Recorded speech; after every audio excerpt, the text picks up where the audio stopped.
Occupation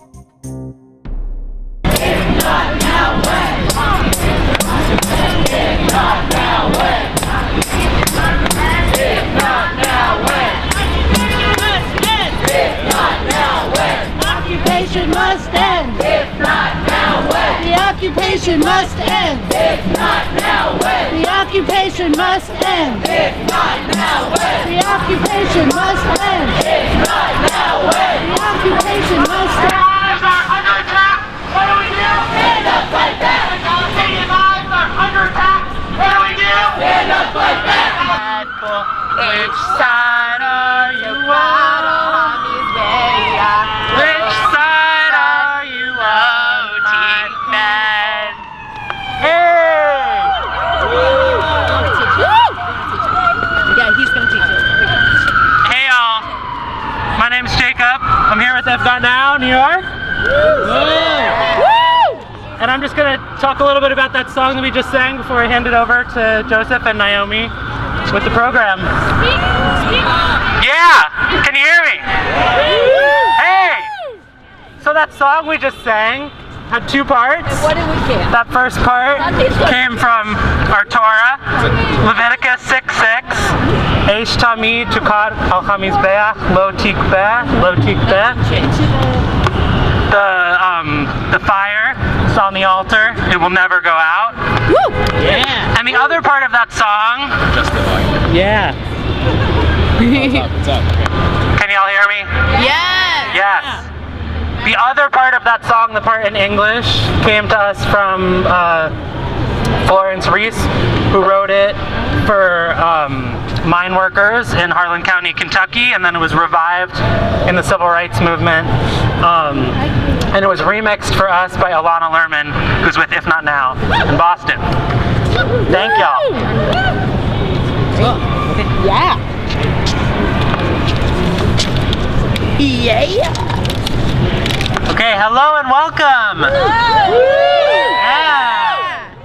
So we are If Not Now.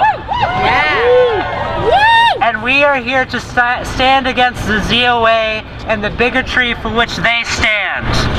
Tonight, we are here to say enough. Enough. We will rally here at the library, and then we will march to the Grand Hyatt Hotel, where we will say to the ZOA, enough. Enough. Then we will rally again here at the library.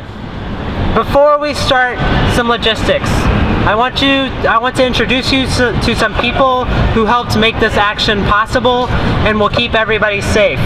First, special thanks to Yonit Friedman and Brian Flesher for coordinating this event. There are some marshals out in the crowd. If you are a marshal, can you please raise your hand? These people are going to keep you safe, and Tom is going to tell you about that. Hey everyone.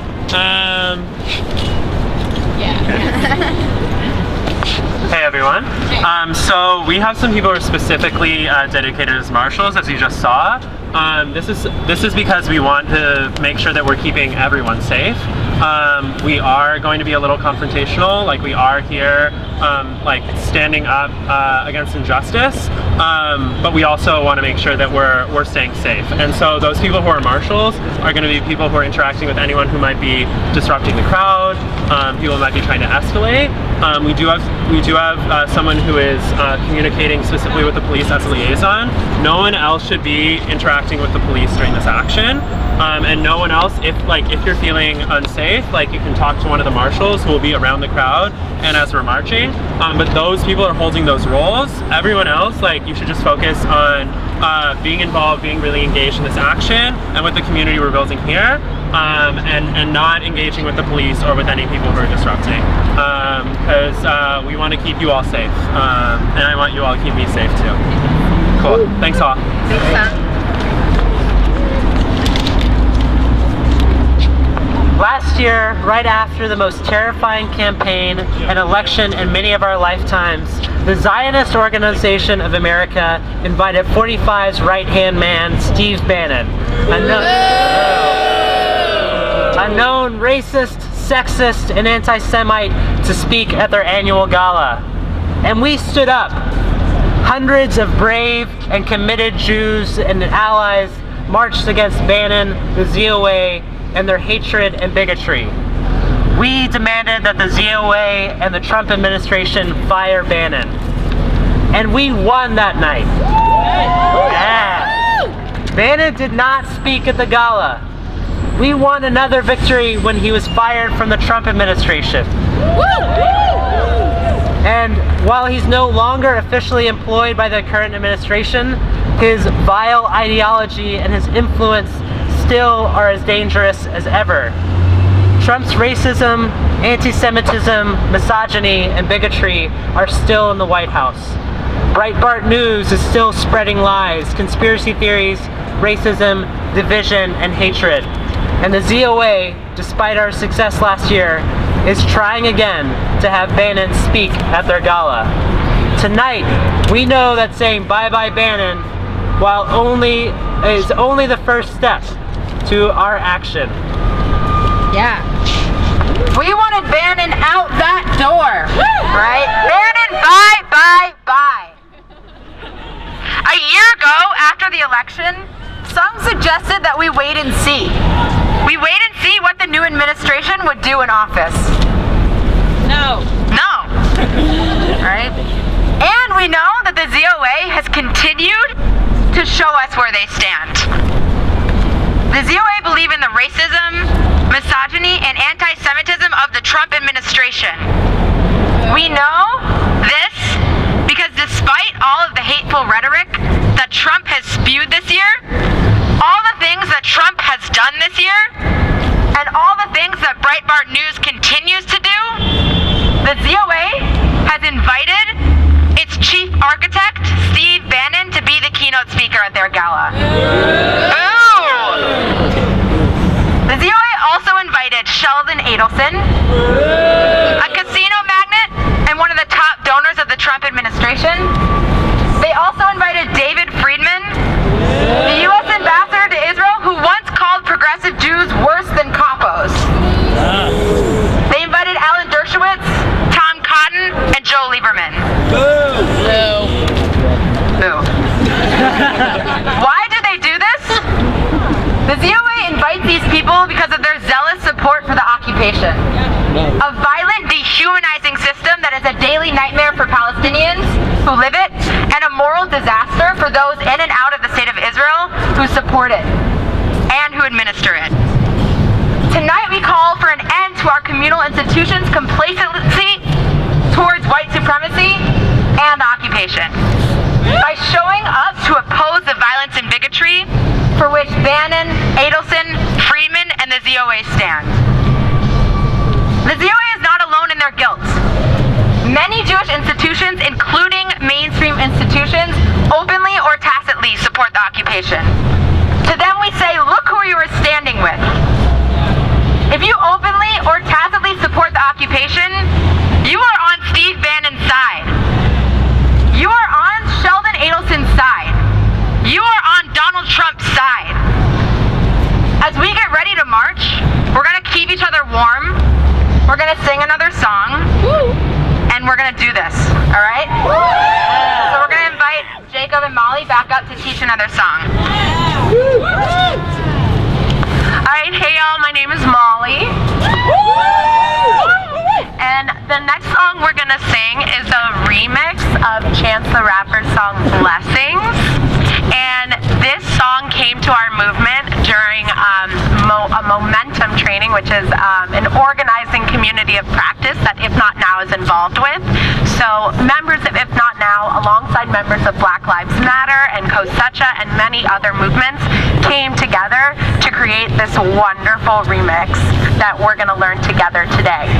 So it has 3 parts. I will sing one part and you'll repeat after me, and then we'll all be able to sing it together. Sound good? Yeah. So it starts. We're gonna rise up till it's won. We're gonna rise up till it's won. When the people rise up, the power comes down. When the people rise up, the power comes down. They try to stop us, but we keep coming back. They tried to stop us, But we keep coming back. Awesome. So now we'll do it all together. We're gonna do each of those lines twice. Perfect. We're gonna rise up till it's won. We're gonna rise up till it's won. When the people rise up, the power comes down. When the people rise up, the power comes down. They try to stop us, but we keep coming back. They try to stop us, but we keep coming back. Again. One more time. We're gonna rise up till it's won. We're gonna rise up till it's won. When the people rise up, the power comes down. When the people rise up, the power comes down. They try to stop us, but we keep coming back. They try to stop us, but we keep coming back. Thanks, guys. Great, thank you. Thank you, Jacob and Molly. Great. All right, so we're gonna march in a second. We're gonna hear from some other people, and we're gonna demand to our Jewish institutions that they stand on the side for freedom and dignity for all people.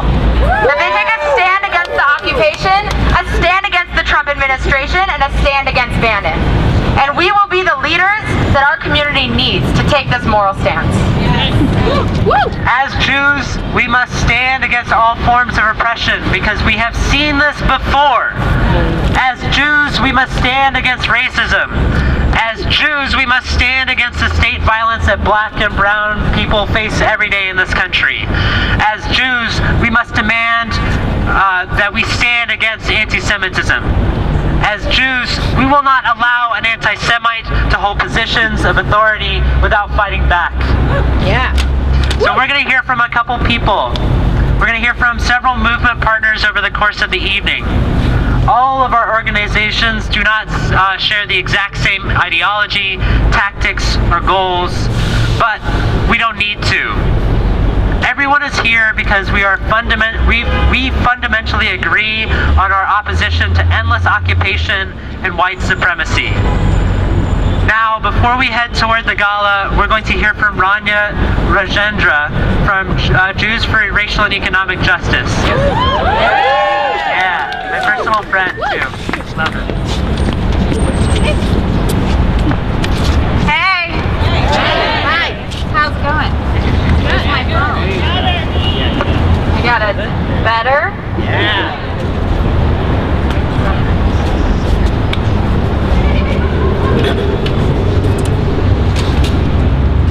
So, like Joseph said, my name's Dania, and I'm on the board of Jews for Racial and Economic Justice. It's super handy to belong to an organization that says exactly what you are, because I am a third-generation Jew for Racial and Economic Justice. And we are thrilled to be included tonight, so thank you so much.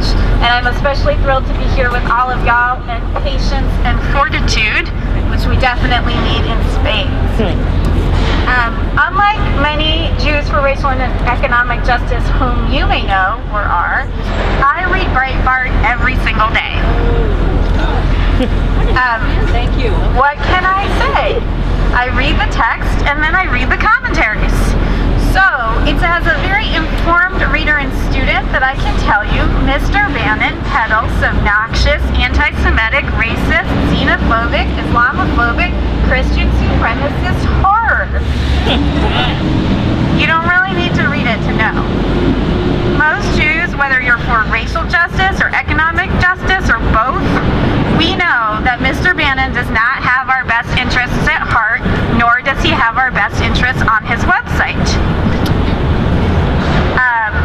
And it is shocking and embarrassing and a real shanda, as my grandparents would say, that we need to be out here again this year reminding other Jews that Mr. Bannon's signature brew, economic nationalism, is always, always bad for our community. It's true now, it was true in the last administration, it's been true since hats like mine were in style the first time around. Nonetheless, we are thrilled to be here and to stand with you because there is only one way to address real, legit concerns about the direction of our economy, our climate, our community, our world, and that is together. So I'm thrilled to join you in saying bye-bye Bannon and bye-bye-bye to his noxious, horrible nonsense, and hello, hello to new friends and justice. As my grandparents used to say, solidarity forever, yo.